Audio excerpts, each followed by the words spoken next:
আপনাদের চা কি এখানেই দিব? হ্যাঁ হ্যাঁ, ঠিক আছে, টেবিলে রেখে আসছি।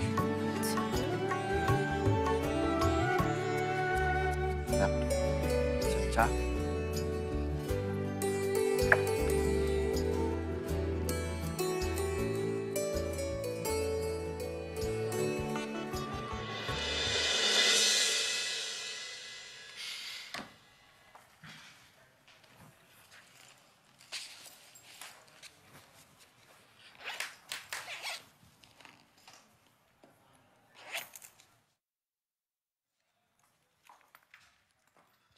হেই, এই বেরোচ্ছ নাকি তুমি? হ্যাঁ ওহ, দ্যাটস গ্রেট।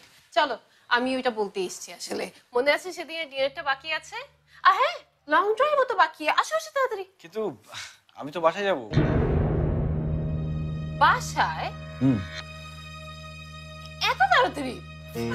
তাড়াতাড়ি না গেলে বাবা মার সাথে দেখা হয় না, ওনাদেরও তো একটু সময় দেওয়া উচিত। হ্যাঁ, তা তো বটেই। আচ্ছা, তুমি যাও তাহলে, পরে যাবো আমরা বাইরে। ওকে, বাই। বাই।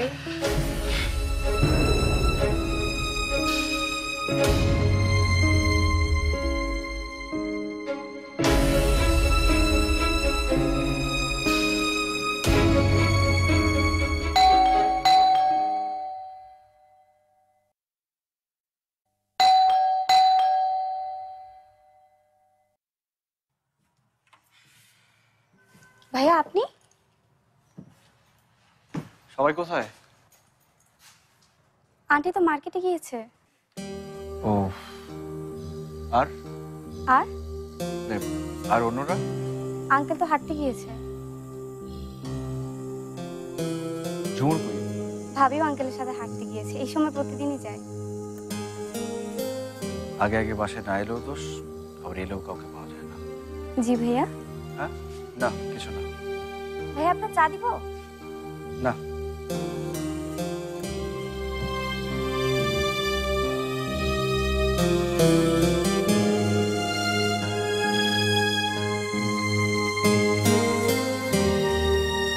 ইস, সন্ধ্যা হয়ে গেল অথচ কেউ লাইট জ্বালায়।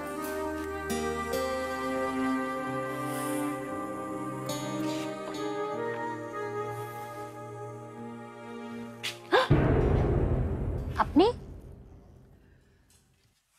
কেন, চিনতে পারছো না? না মানে আপনি তো কখনো এই সময় বাসায় ফেরেন না, তাই আর কি দেখে একটু চমকে গেলাম। অবাক তো আমি হয়েছি ম্যাডাম আপনাকে দেখে।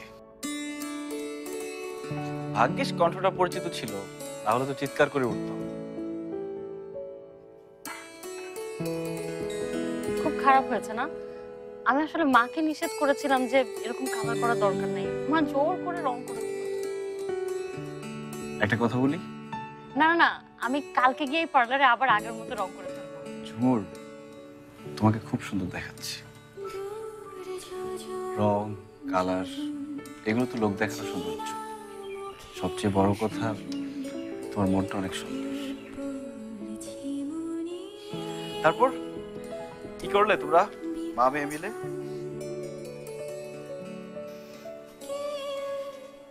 আমরা পার্লার থেকে শপিং এ গেলাম, অনেক অনেক শপিং করলাম, তারপর সেখান থেকে কফি শপে গিয়ে কফি খেলাম। এত কিছু, আর মাঝখান থেকে আমি ফাঁকা না? আপনি গেলে তো আপনিও খেতে পারতেন। থাক, তারা দরকার নেই। আপাতত তোমার হাতের এক কাপ গরম চা খেতে চাই। সম্ভব?